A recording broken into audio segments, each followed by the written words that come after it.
১ KG দইয়ের মাঝে ৩০০ গ্রামই প্যাকেটের ওজন। এভাবেই প্রতিনিয়ত প্রতারিত হচ্ছেন ভোক্তা। চলুন ভোক্তা অধিকার অভিযান থেকে দেখব বিস্তারিত। তাহলে যে বেশি কিনবে তাকে আপনি ওজনে বেশি ঠকাবেন। উনি প্যাকেট সহ ওজন দিয়েছে কত হলো? আপনি তো একজন মুসলিম মানুষ, ওজনে কারচুপি করা কি ইসলামে পারমিশন আছে? 4টা প্যাকেট আপনি কেন এভাবে ওজন দিলেন? দই বিএসটি এর ম্যান্ডেটরি পণ্য, আপনি করা হয় নাই বলে তো মাফ পাওয়ার কোনো সুযোগ নাই, এবং এটা তো নতুন না, অনেক দিন ধরে। আপনি সিএম লাইসেন্স না রাখা পর্যন্ত দই উৎপাদন বন্ধ থাকবে, আপনাদের উৎপাদন এবং বিক্রয়। প্যাকেট সহ দিয়েছেন ওজন, এটার জন্য কিন্তু আমি জরিমানা করেছি আশুলিয়াতে। কে কিনতেছেন মিষ্টিটা? আপনি কিনেছেন? উনি প্যাকেট সহ ওজন দিয়েছে কত হলো? 460 গ্রাম, 4 কেজি 60 গ্রাম। 4 কেজি 60 গ্রাম এটা ওজন দিয়েছেন, 4 কেজি মিষ্টি। এখন এটা নামান 4টা খালি প্যাকেট ওজন দেন। 280 গ্রাম, 4টা প্যাকেট 280 গ্রাম আসে। কাস্টমারে আমরা যখন মিষ্টি দেই তখন একটা বক্স আমাদের 50-60 গ্রাম। আমরা সরকারিভাবে যেটা জানতে পারছি যে আমাদের 60 থেকে 70 গ্রাম বক্স হইলে আমরা ম্যাডাম একবার জরিমানা করেছিলাম আশুলিয়া। তারপর কিন্তু বক্স আমরা এটা করে ফেলছি। আপনি করেছেন? জি ম্যাডাম। কিন্তু আপনার জি আপনি দেখেন, আপনি জরিমানা করছেন, আমি তখন ওই মামলা নিয়ে আমি নিজে গেছি। একটা দেখান কত? একটা দেখেন ম্যাডাম 50 গ্রাম। আপনি তো কভার দিয়ে ওজন দিয়েছেন। সমস্যাটা এখানে ম্যাডাম এর চেয়ার করা যায় না। না আমার কথা আপনি করতে নিচে করার দরকার নাই। আপনি তো একজন কনজিউমারের সাথে কথা বলে যে আমার 20 গ্রাম আমি ওজন আপনার প্যাকেটে রাখছি আর বাকিটা আমি মিনিমাইজ করে দিচ্ছি। আপনি তো একজন মুসলিম মানুষ, ওজনে কারচুপি করা কি ইসলামে পারমিশন আছে? আমরা দিয়ে দিই অনেক সময়। আপনি 4টা প্যাকেট কিভাবে ওজন দিলেন বলেন? আমি যদি দেখতাম আপনি ওনাকে 4 কেজি 200 গ্রাম দিবেন, আমি আপনাকে ধন্যবাদ দিয়ে চলে যেতাম। 40-50 গ্রাম বেশি দিই। এটা দাম 45 গ্রাম আসছে, 1 কেজি আমরা দিয়ে দিতাম। আমি বুঝাই বলি 1 কেজি হওয়ার কারণে না মিললে আমরা দিয়ে দিই। ম্যাডাম 1 কেজি দেখেন 1 কেজি 45 গ্রাম। হ্যাঁ ঠিক আছে 45 গ্রাম। তারপরে 4টা মিলে তো অনেক। হ্যাঁ একসাথে এই যে 4টা মিলে অনেক না? তাহলে যে বেশি কিনবে তাকে আপনি ওজনে বেশি ঠকাবেন। এটা দেখেন 4 কেজি 100, কিন্তু আমাজন লাস্টে মিলে গেছে, তখন এই বাচ্চারা দিছে তো এখানে আইসা এই লাস্টে গিয়ে এরকম। তাহলে আপনার 2-3টা মিষ্টি ওনাকে বেশি দিয়ে দেওয়া উচিত ছিল। জি ম্যাডাম, এটা ছিল কিনা আমরা দিয়ে দিই। আমি এসে দেখলাম কিনা দিয়েছেন কিনা। দিয়ে দেন আপনি। এই প্রসিকিউশন লিখুন। শুনেন, প্যাকেটের ওজন বাদ দিয়ে মিষ্টির পরিমাণ বুঝেনি, এরকম একটা ডিক্লারেশন দিবেন। আমি আপনাকে বলি, আপনি প্যাকেট যদি আপনার মনে হয় 10 টাকা খরচ, এইসব বিজনেস আসলে এখন শুরু হয়েছে আমাদের দেশে। এরকম বিজনেস মানুষ করছে যে ফলের প্যাকেটের ওজন বাড়ায় দিচ্ছে, নিচে বড় কঠিন কাগজ দিয়ে ওজন বাড়ায় দিচ্ছে। শুনেন, এখন আম কিনতে গেলে ওটা চলে, কিন্তু আঙ্গুর কিনতে গেলে কি ওটা চলে? আপনাকে ভ্যালু বুঝতে হবে। এখানে কি উনি প্রত্যেকটা একই রকম মিষ্টি নিয়েছে?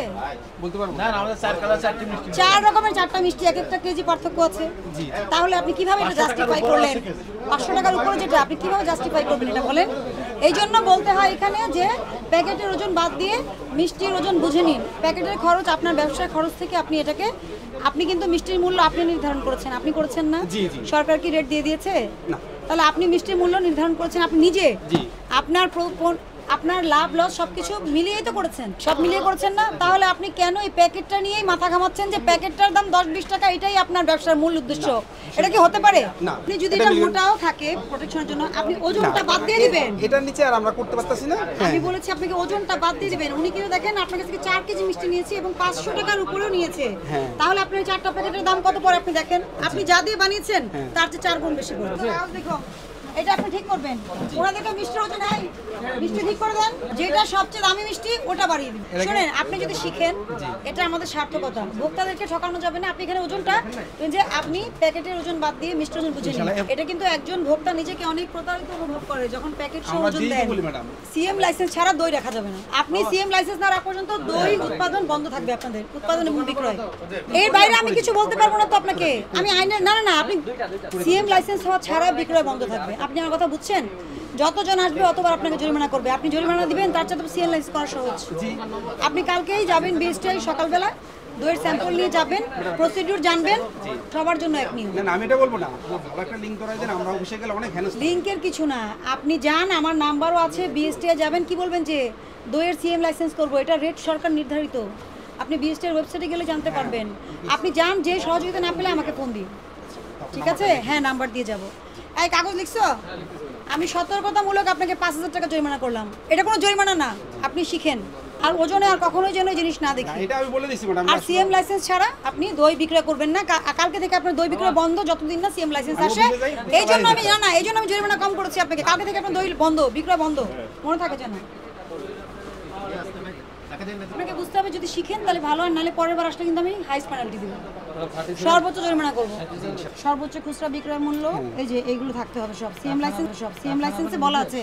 আপনার স্টিকার দেওয়া আছে, স্টিকারে কি থাকে? হ্যাঁ স্টিকারটা ধরন দেওয়া আছে না, দেওয়া আছে না, তাহলে কেন করেননি? ওনার আসলে তো বেশি জরিমানা করবে। আচ্ছা ঠিক আছে। 20টা যদি আসে আপনাকে আর বেশি জরিমানা করবে।